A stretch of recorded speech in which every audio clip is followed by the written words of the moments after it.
I know this. I'm the most animated coach that you've probably ever seen when my team's playing. I go watch my kids play. I don't say boo. I don't wave my arms. I don't try to coach my kids. With all due respect to most parents out there, I probably know more about basketball than most of them, okay? But I sit in the stands and I don't say a word. There's two guys refereeing a fourth grade game on a Sunday morning. What can they possibly be making? $20 a game? I used to do that. I used to make $12 for 10 and under, 15 for 15 and under, and 17 or 18 bucks for high school age kids, okay? So on a Sunday morning, instead of being in church, those guys are out there trying to make a couple bucks to pay their bills, feed their families. Do you think they really care what fourth grade team wins? Do you really think that they like sat at home and said, I can't wait to officiate that game tomorrow because that one team, I can't wait to get that 10-year-old kid and embarrass them in front of people? Do you really think that's what they're doing? I don't try to tell my kid how they should play. You know what I told my two boys when they come ask me, Dad, why are you asking me, man? I didn't run your practice. Go talk to your coach.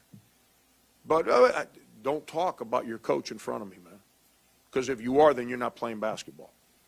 You don't understand why you didn't play better? Go talk to your coach. I'm not your coach. I'm your dad. Somebody disrespects you, then I'm here.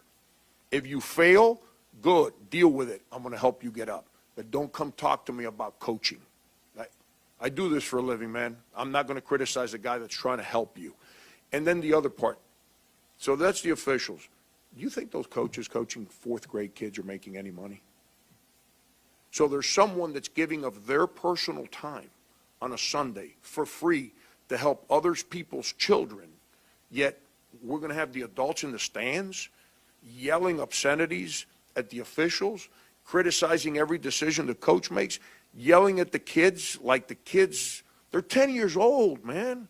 Like if they were LeBron James and Dwayne Wade playing in the NBA Finals, like the kids, they're 10 years old, man.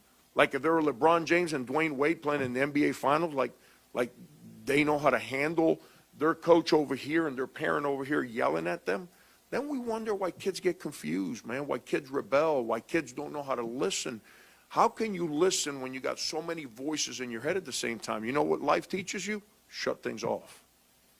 And that's the part that's frustrating to me. It's if someone wants to be so animated when there's a basketball game going on, then go coach the team. Go run practices. Show up every day at 6 o'clock at night and run an hour and a half practice. And then you got your team to coach. Or be an assistant coach. Sit on the bench. Yell all you want. I don't care if people on the bench yell at my kids. I got two boys. If they don't deal with my children, my children won't be on their team. My child acts up or doesn't do things the way that they're expected to do things by them, not me. And they let it happen, I'm taking my son off the team. I want my son to be challenged. Both of my boys. I want them to grow up. I want them to understand what life's about. But that's the part that's sad, man.